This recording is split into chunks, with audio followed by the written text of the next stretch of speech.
All right, sir. This is a really good script. All right. Yeah, some of the other characters who might take the shine off. We get the shot earlier to go characters.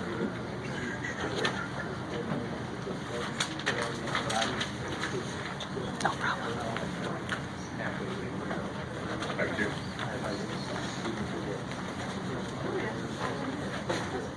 I know what the kids are doing.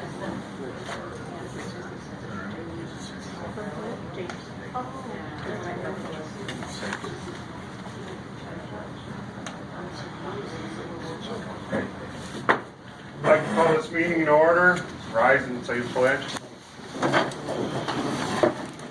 I pledge allegiance to the Flag of the United States of America and to the republic for which it stands, one nation, under God, indivisible, with liberty and justice for all.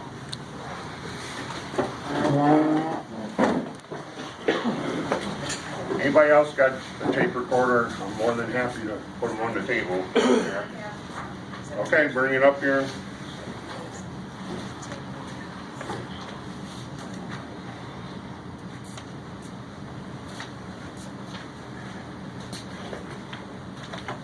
Okay, the first order of business tonight is we're going to elect a financial board, which consists of a president and a secretary.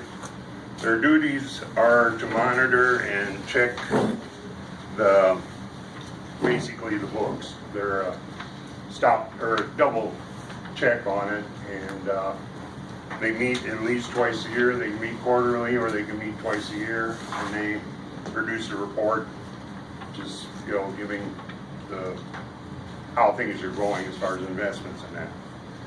So with that in mind, Mr. Lewicki, I would like to nominate you for the president's spot. I'll second it. All those in favor? Aye. Okay. You want the secretary? That's the secretary. Yeah. Nominate Gus as secretary. Thank you. No, thank you too. All those in favor? Aye. Okay, we have our board for the financial. The trustee did bring, some paperwork on that. We'll get with her and get things straightened out for sure. Okay, Mike? Yeah, very good. Okay. All right. Now comes the fun part of the meeting, I guess. I've had some concerns of people bringing stuff up, and one of them has been the breach of contract. As of January 1st, 2017, the township is in breach of contract to the tune of $500. I did some legwork and got together the fire run, the on-site notes or whatever. I took the 2015 contract. It has no place in it that the trustee can take the money from the fire run in 2015, and this is 11/3/15 the fire occurred. I have the check paperwork stating it was Chuck Bovier's fire, 11/13/15, and it was for $500.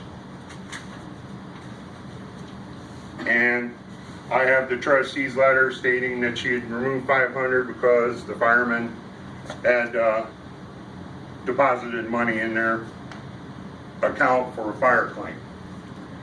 Rather than it look one-sided, I sent all this to the State Board of Accounts this morning, and I got back their reply, which is, you are in violation. You will repay the $500 and that's from the State Board of Accounts. I got the gentleman's name if you don't believe me. So they have the same paperwork I showed you, and they form their opinion.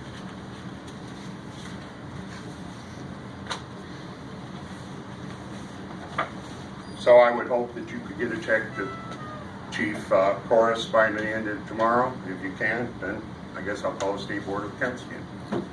That's all I can do legally, so.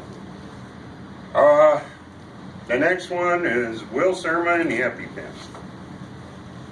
There's been a lot of discussion that Will stole the pen, and a lot of people had said they had control of it. Well, with the paperwork that I am given, Sanpere Fire Department owns the license for the bag. I have a signed letter from the officer that give Will permission and actually physically give Will the pen to use. Will brought it back, but he was still blamed for it. And I also have the receipt for the medication, the EpiPen and that was bought by the fire department at that time. With this, I am under the opinion that Will did not commit anything wrong at the time. He followed, protocol. He couldn't get a hold of the chief. He got a hold of the assistant chief. The assistant chief was qualified to hand the pen out. He came up to the station, gave it to Will, told him to use it. Will didn't use it. He brought it back. So I think there is no fault on Will Serma, just by the paperwork that I have found. But that's all the further I can go on that. But I do believe Will is innocent on it, just by that. The other thing that I have to question, and you want to stand up, Chief Forrest? Will is also being charged $800 for the EpiPen. Is it my understanding that the EpiPens at the time of that incident were about out of date? And not every fireman can touch that bag, right? It's the EMRs are the only ones that can do it. My question is to you, how many of the EpiPens were in that condition? As far as the expiration date? Or? Yes. Were they all close to expiration enough that the EMS service would not exchange them? Or is Will's the only one that was? No, they all expired at the same time. Okay, so rather than blame Will for keeping a pen, isn't it the fault of the EMRs that are doing the inventory and did not keep track of the expiration date? What was that, sir? I'm waiting for the answer. Well, because no one else does the inventory then, because they're the only ones certified to get into the bag?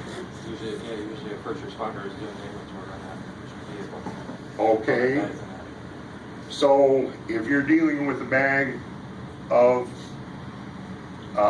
prescription medicine that has an expiration date and it got down to where you couldn't exchange it for free, do you believe that would be neglect of duty on the EMRs for not catching that and costing the township to have to buy new ones and destroy the ones that if they were on it, that they could have exchanged out? Since we've had the bag, we've actually never used the EpiPen yet, and they've always expired out. But have they been just replaced, or have they been? They've been replaced with new ones. Okay, so you've never traded them out with EMS? Right. Okay. We've talked about it before. We have to do it so many months, like 6 months before they expire, we have to trade them out Okay. if we're going to do so. Okay. But Will's pen was not an exception. They were all dated at the same date, correct? Correct. Okay. On that, I see that Will did know illegal things and that the EpiPen was like the rest of them and they were out of date almost. So I don't think that he should be charged for the $800 because he never used it. He brought it back in the letter from the deal that it was brought back in the same condition as it left. So that's the findings I had on that. Now, I have one thing that was just brought to my attention a couple days ago. December 28th, a fireman took from a county meeting 5 radios. Was supposed to take them to the Sanford Firehouse, correct? No, it was there were 800 radios, 800 megahertz radios that was picked up on December 27th from Kenny Post. Okay, but he was supposed to bring them to the firehouse, correct? He did not? Did not. And how long were they in his control rather being in the firehouse? I found out at the county association meeting. At that time is when I found out that he had them. Okay, and how long did he, was it 3 weeks roughly? Roughly 3 weeks. Okay. He also had 2 meetings during that time. He could have brought them back. Correct. What I'm getting at, these radios are special radios. They're 800 megahertz and they're used in case the repeater goes down, and it's basically the backup communications for the fire department to the county. What I am trying to say is that if this gentleman had the radios for approximately 21 days, I would think that there would be some sort of punishment or trouble for this, because without those radios in the firehouse being charged, if the tower went, or the repeater went down, basically the Sanford Fire Department's cut off. Correct.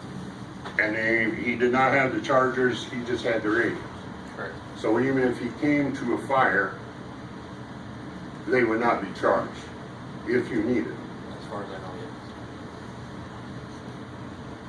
So, all right, with that, I do believe, Chief, that you got a problem there, and I think you and the fire department better take care of it, because a gentleman walking around with $5,000 worth of radios, it's not bringing them back where they could be needed. I do believe there's, a problem, and you should take care of it. So, okay, I saw you. What do you need? I wanted to ask the chief whether or not those radios were part of the county's check. The IT guy and fire departments have been checking all the 800 radios in all the departments. Were those radios part of that? When they were in service. Yeah, the reason that Yeah. they took them? But you're right. The reason they took them in the first place is because they're part of the check on the 800 system? Correct. So he didn't really take them, and No, it's he once they were. wasn't taking them to take them away from you. Well, they were taking them. Let me Taking clarify. them to repair them? and No, let me check them? clarify that for you. That's what I'm asking. Okay, they were taken over there a few months ago to be repaired. They're still talking about it. No, we have them back. They're back. Yeah, but I mean, they're still talking about checking through all the radios in the entire. Ours have been. These are supposed to have been serviced and they're ready to go. Okay. That's why they were given back to us on the 27th. Mhm. They were not brought back to the firehouse at that time. Right. They were